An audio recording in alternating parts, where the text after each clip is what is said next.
The first thunderclap was so loud it knocked over the cereal bowl. Milo flinched as milk splashed across the kitchen table. That wasn't normal thunder, he said, peering at the window, where the sky had turned the color of bruised peaches. "No one's picking me up, right?" asked Kenzie, the oldest of the 5 and Milo's cousin. She stood in the doorway, backpack already soaked, holding her phone like a lifeline. "My mom's still stuck at the clinic. Your dad's at the plant and your mom's on night shift, right?" Milo nodded. "We're alone," she said flatly. "Not alone," piped in Toby, 7, holding on to a stuffed lizard with one arm and a box of crackers with the other. "There's 5 of us."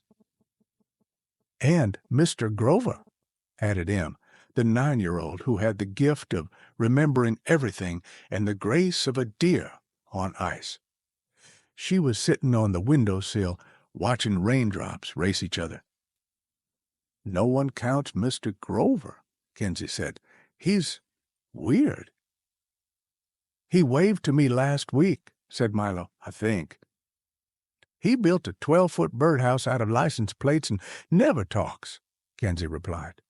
"If something goes wrong, he's not the one we call." Another boom shook the house. The lights blinked. Milo opened the front door to check on the porch, then immediately slammed it shut. The street was gone. Literally. The cul-de-sac where they played tag and rode bikes was now a rippling brown river. A recycling bin floated past, then a child's plastic chair, then, terrifyingly, a shoe. Kenzie stood frozen, calculating. "Okay, we don't panic. Not yet. Let's check the basement." Milo looked like he was about to throw up. "You think it's flooding?" Kenzie didn't answer. She just ran. The basement was worse than feared. Water had already crept up the bottom 2 steps. The furnace sputtered ominously.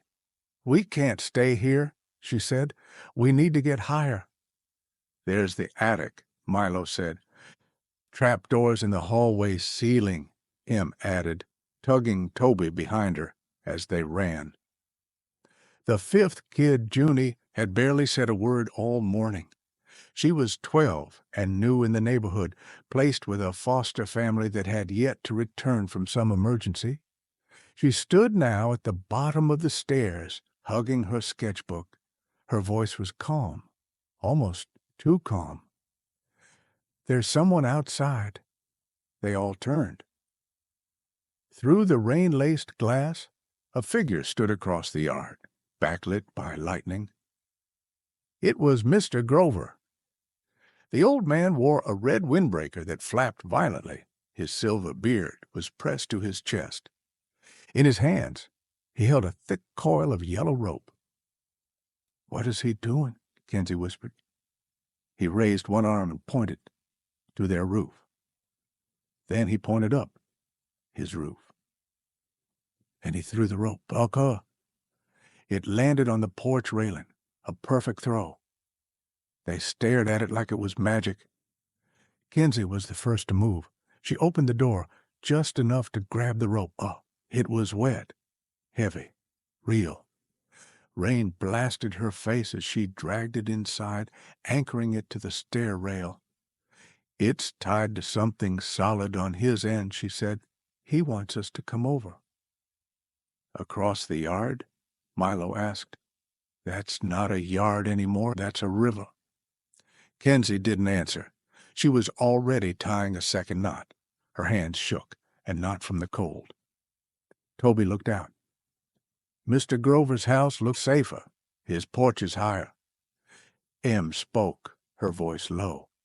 "He built it himself, over 40 years ago." Junie turned to her, startled. "How do you know that?" "I read the neighborhood archive site," Em replied without blinking. "He used to be a structural engineer." No one said anything for a moment.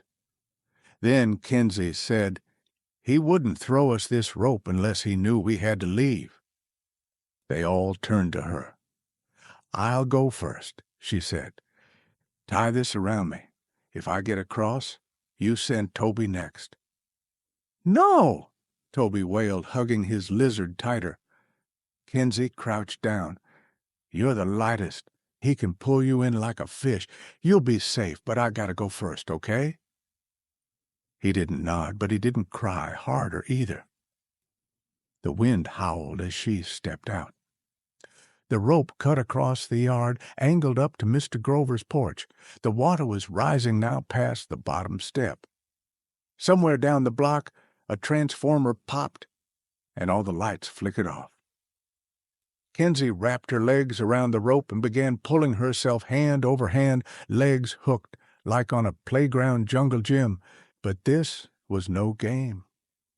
Below her, the floodwater churned brown, full of leaves, trash, and the broken things of people's lives.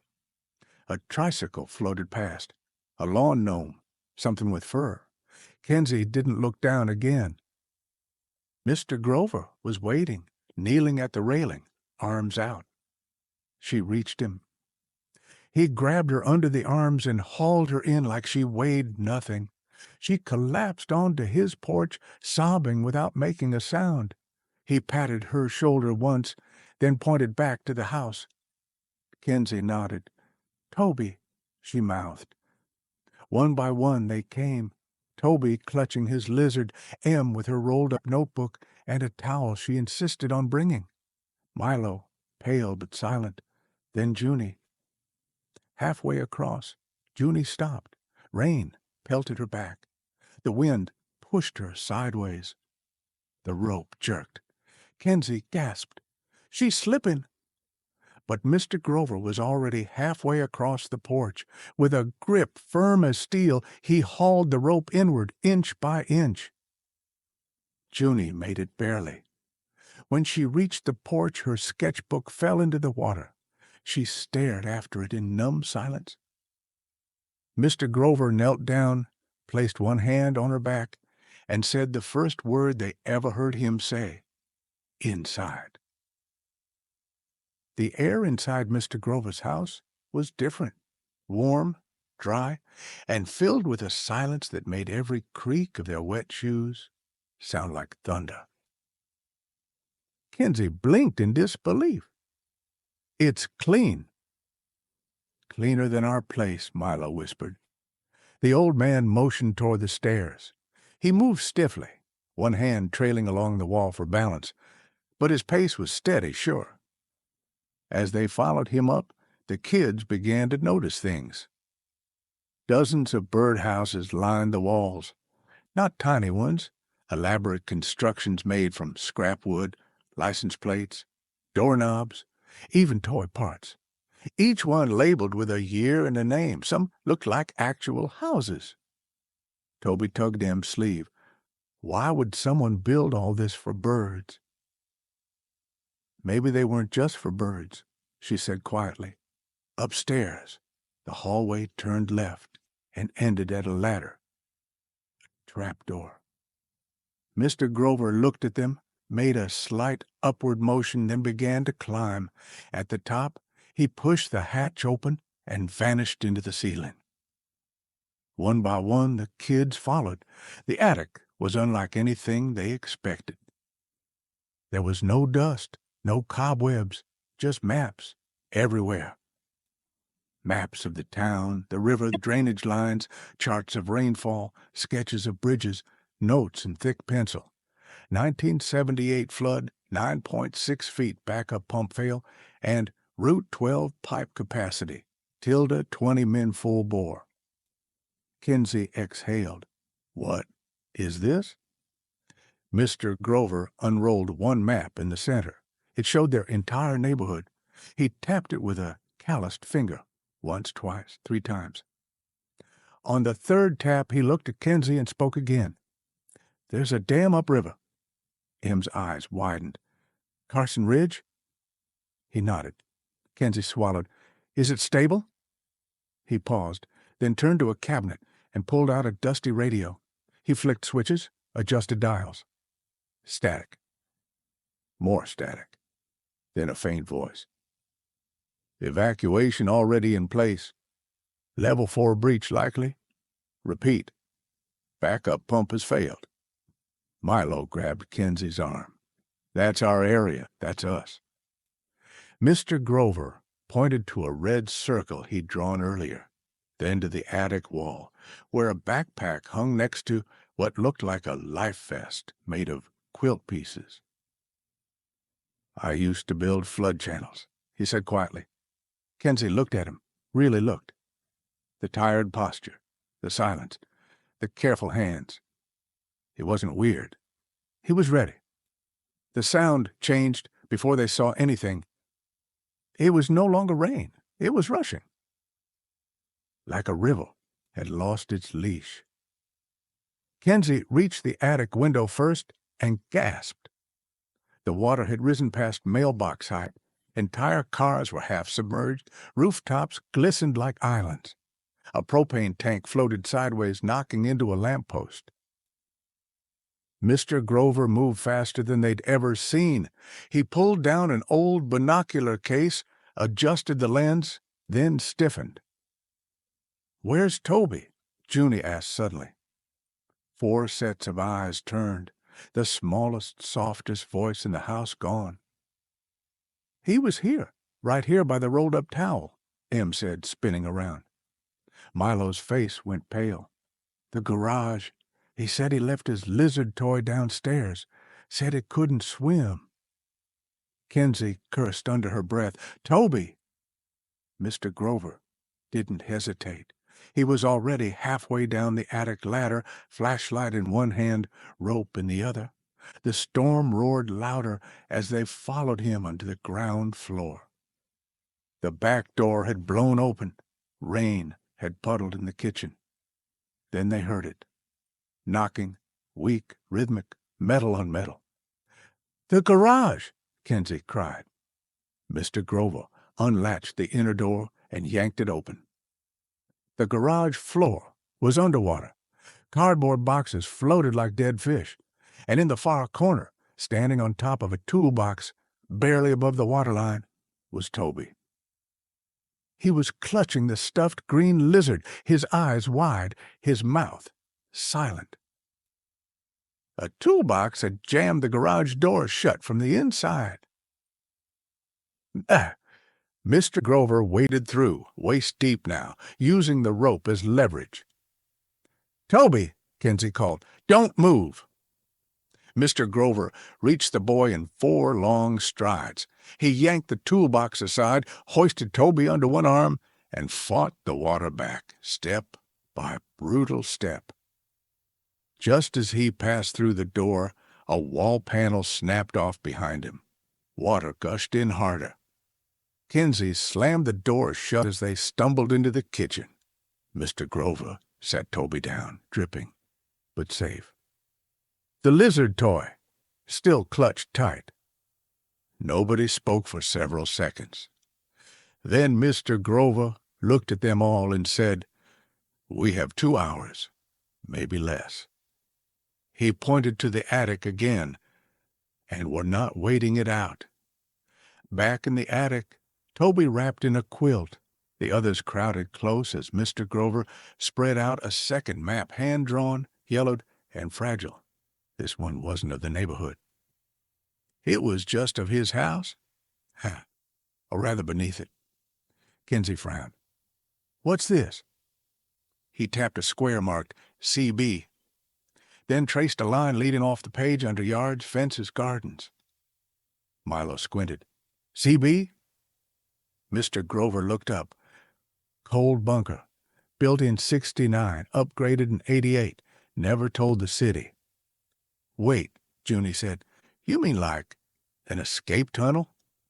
The old man nodded once. "Storm shelter. Reinforced steel. Drains run beneath the old farm line. It comes out by the train tracks. Higher ground." Em stared. "You never told anyone?" "I tried," he said. "Back in 05, they laughed, called me the last Cold War ghost." Kenzie blinked, piecing it together. "You kept it, just in case." "And now," he said, "it's not just for me." They moved fast. Downstairs, he pulled back an old rug in the pantry. Under it, a steel handle in the floor. He turned it. With a heavy groan, the hatch opened, revealing a steep set of concrete stairs. He handed Kenzie a lantern. "Stay together. No yelling." The stairs creaked as they descended. The smell of damp earth and metal filled their noses. The shelter was larger than expected. One long corridor with metal hooks, a folding cot, and 2 storage trunks marked 1977 and 1993. Milo ran a hand along the wall. "This is real." Toby, holding M's hand, whispered, "Are we going to live here now?" Kenzie knelt to his level. "We're just walking through it, bud. Getting somewhere safe." Mr. Grover opened the second trunk. Inside 5 small backpacks, each with water, flashlights, protein bars, and ponchos. They weren't dusty. They were ready. M looked at him. "You knew. Someday." "I knew no one would be ready when it came," he said. "So I was." Then, for the first time, he looked afraid. "Unless the water reached the outlet already. If it's blocked—" They all went quiet. He picked up the last bag. "Only one way to find out." The air in the tunnel was colder than expected. Concrete walls lined with rusted bolts led downward, curving slightly as they moved. Kenzie led with the lantern. Mr. Grover followed behind, his cane slung on his back with rope, a flashlight tight in his grip. M whispered, "It smells like batteries and old soup." "Good," Mr. Grover muttered. "Means the seal held."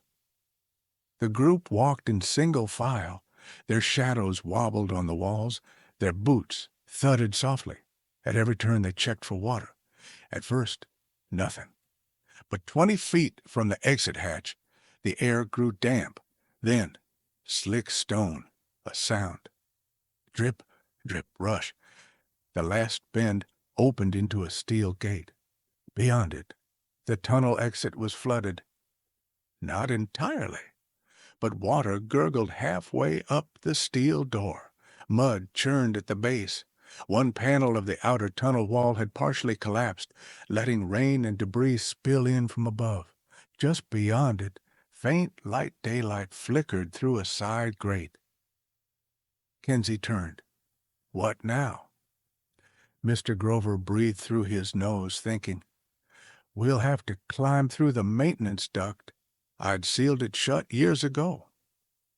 He walked to the far wall, brushing away cobwebs.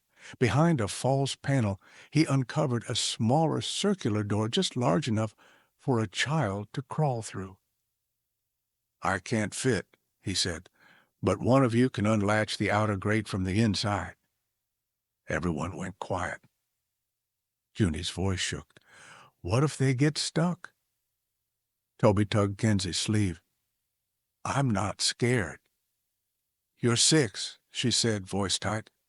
But Milo stepped forward. "I'm small enough, and I know tools. Just tell me what to unhook."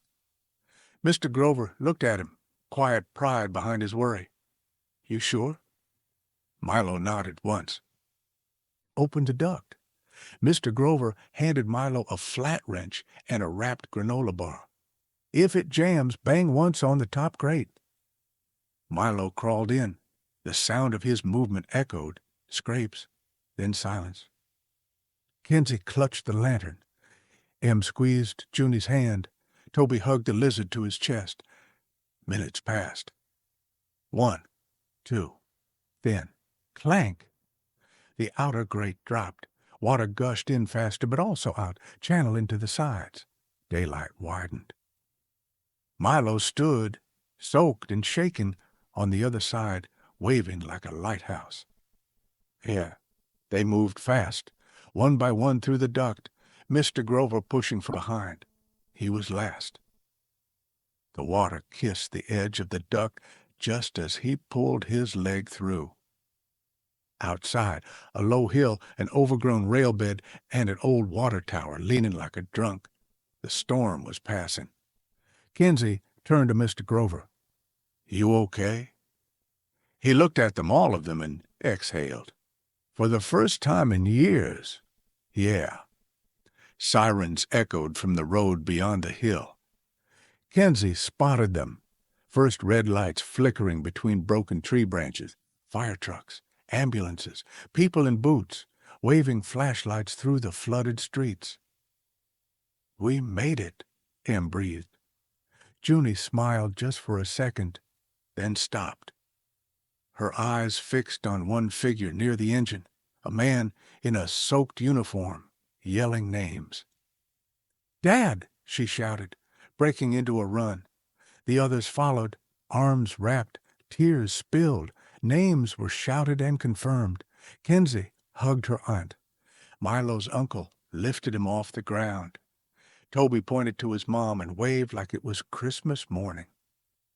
Mr. Grover stayed behind. He leaned on a fence post, catching his breath, watching it all, until a voice called out, "Hugh!"